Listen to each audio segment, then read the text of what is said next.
Hello, everyone. My name is Michelle Tryon, and welcome to CHKD Community Connections Take 10, where we invite you to take 10 minutes out of your day to reflect on your parenting journey and consider some strategies that may be helpful in supporting the well being of your family or students. Today's topic is self compassion for burned out parents and educators. This is just a start, 10 minutes of food for thought. I encourage you after listening to continue to reflect on the ideas that I share, and at any time you can pause the webinar and restart it. So let's get started. These are our curiosity questions. What is self-compassion and how can it help prevent burnout? What prevents self-compassion in parents and providers or educators? And what now? How can you develop a self-compassion practice? So first off, what is burnout? In this case, we are thinking about our roles as parents and educators. So burnout is the result of chronic unmanaged stress, specifically in this case related to our role as a caretaker of children. So rate your state of well-being from 1 to 5. Let's take a look at this. So 1 being physically, mentally, or emotionally exhausted, and 5 being physically, mentally, and emotionally at the top of your game. So rate yourself from 1 to 5. So it's not necessarily what is happening, but how are you doing with what is happening? There's no wrong answer. This is the triune here. So we have the physical, mental, emotional, our thoughts, feelings, and emotions. They all work together to give us a sense of how am I doing? So that's what is the state of my well-being. It's an awareness for you. Again, there's no wrong answer. We want to be aware so we can practice compassion for ourselves and for others.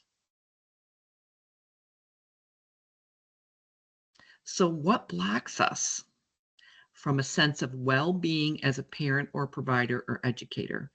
There's this myth of perfection. Perhaps we've created the version of the perfect parent through our own experiences, or we've compared ourselves on social media or to another person in the neighborhood or our sister in law. We have created or envisioned what it could be or should be, but it's only a snapshot when we're comparing ourselves. It's not the whole picture. So there is no such thing as a perfect parent, and there is no such thing as a perfect child.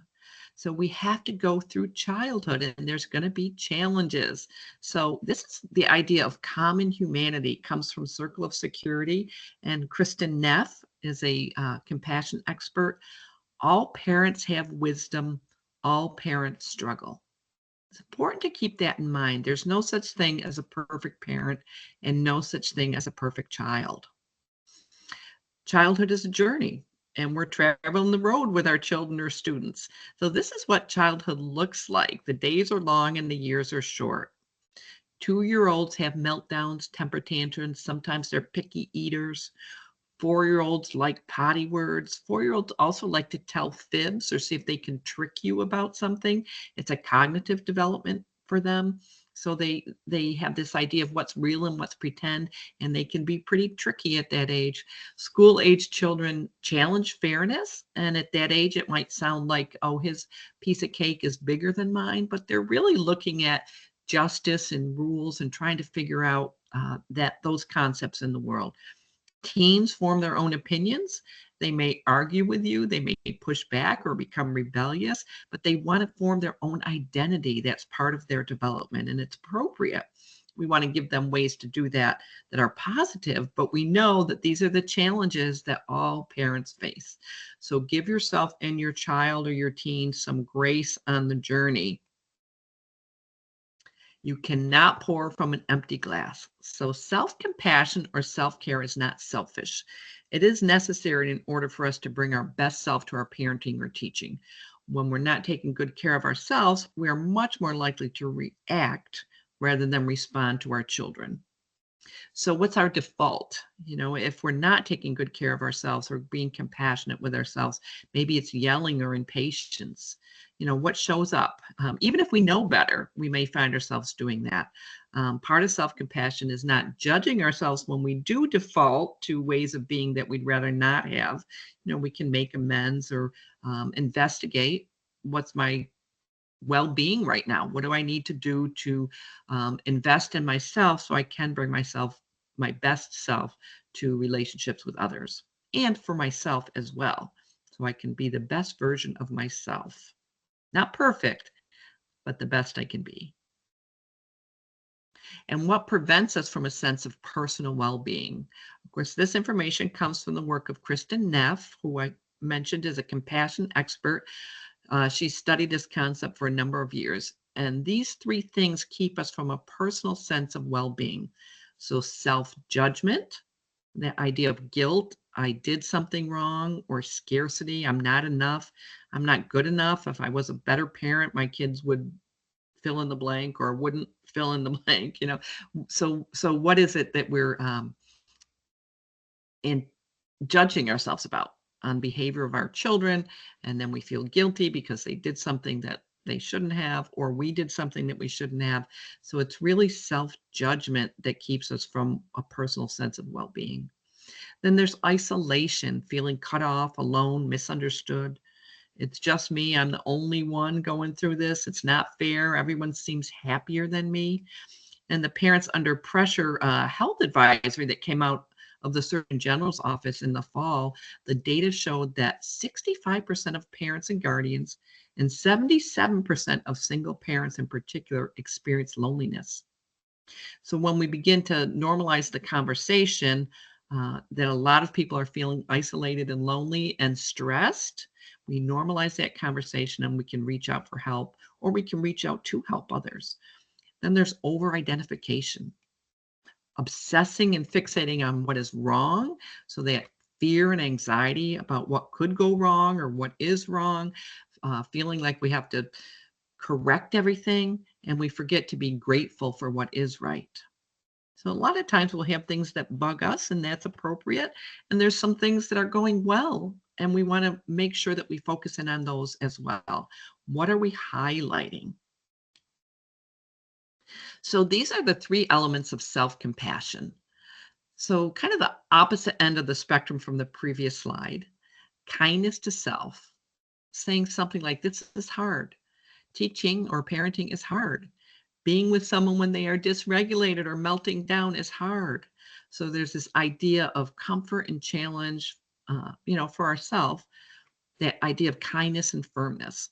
So I'm loving and tender just like I would be to a child who's struggling, or I would be to a friend who's struggling. And then the yang part of it is where there's action. So it's fierce, it's encouraging.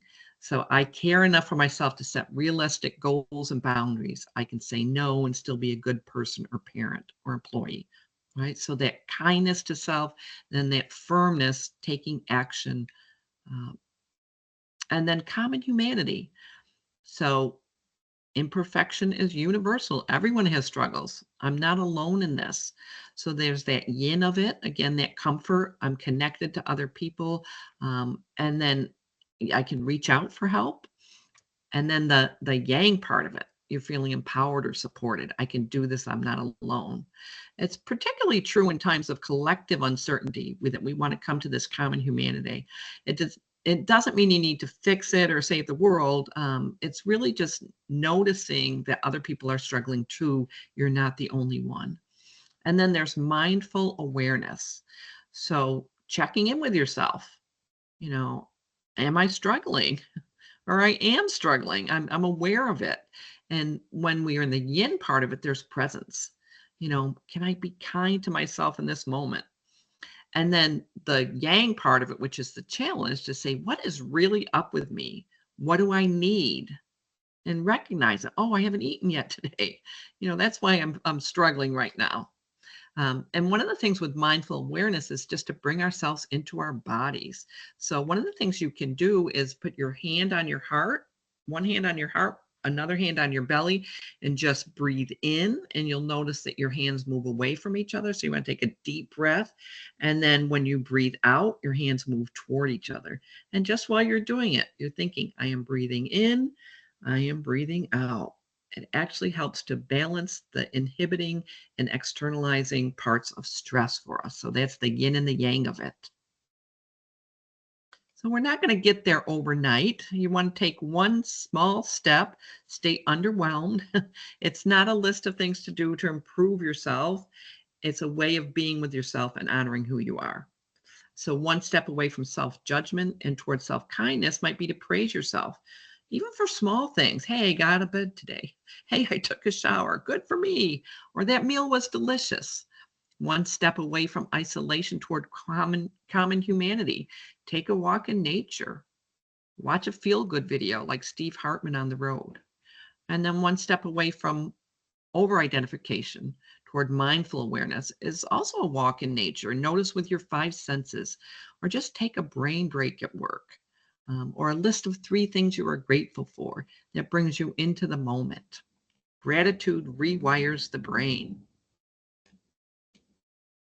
These are some helpful practices. So we want to be thinking about, what do healthy boundaries look like for you?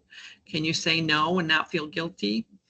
Let routines rule. So if there's a rhythm to the day, like, you have dinner and then you go for a walk, or you brush your teeth and then read with your children, or you brush your teeth and then read for yourself. It lets the nervous system slow down. The body knows what to expect next. We also want to have supportive people, formal or informal. Could be a counselor or a therapist or a support group, or informal, a neighbor or a sister, or a colleague. So someone that is there for you. Or it can be a support place like nature or quiet space in the library, or in the bathroom with the door locked while you take a hot shower. Where do you go to reset? And then meditation. Some people use the term prayer, some use the term meditation. The idea is to be still in the moment and notice your breathing and connect to something meaningful to you. And then movement, shake it out, roll your shoulders, go for a walk, have a dance party with your kids, stand up while you're working at your desk, something that moves your body. How about music? Meaningful lyrics, your favorite song, maybe an oldie, or soothing music. What puts you in a good mood? And then gratitude. Duke research says that if you write down 3 things every night or each morning that you're grateful for, and you want to write it down, not just think it, that it actually encodes it into the brain and starts to make brain changes, and you start noticing more things to be grateful for. Savoring the good. It takes 30 seconds to actually for something to sink in. So many times we rush through life and we don't pay attention to the things that are meaningful to us. So maybe it's just I'm drinking my hot tea in the morning and I notice the heat of the tea. I notice the smell of it. I notice the taste of it as I sip on it. But I take 30 seconds to just let that peaceful moment sink in. Spending time in nature. And if you don't have time for a nature walk, pause for 30 seconds when you leave the house or while you're waiting, with the kids for the bus or at a stoplight. Notice something about nature. Just the brightness of the trees or the heat of the sun, or maybe there's a breeze coming. You can also set an intention. It's developing a mantra, something really simple, something you say to yourself to bring you back to your center or back to your sense of peace and wellness. Something might be all is well, or I got this, whatever's meaningful to you. And then you want to honor your strengths and offer yourself grace when you need support. So we're not going to be perfect, and we're not going to judge ourselves when we make mistakes. We want to stay underwhelmed and be compassionate. So what's your level of well-being right now from 1 to 5? Just think about that. Where were you when we started? Where are you now? Just about 10 minutes, maybe a little longer. I'd like to encourage you to take 10 often. listen to other Take 10 webinars, or check out our many resources at the Parenting Resources and Dads in Action links. Reach out if you have questions to outreach@chkd.org. And remember, your pediatrician is always your best source for questions about your child's health and well-being. And I want to thank you for allowing CHKD to be your partner in parenting. Be well, everyone.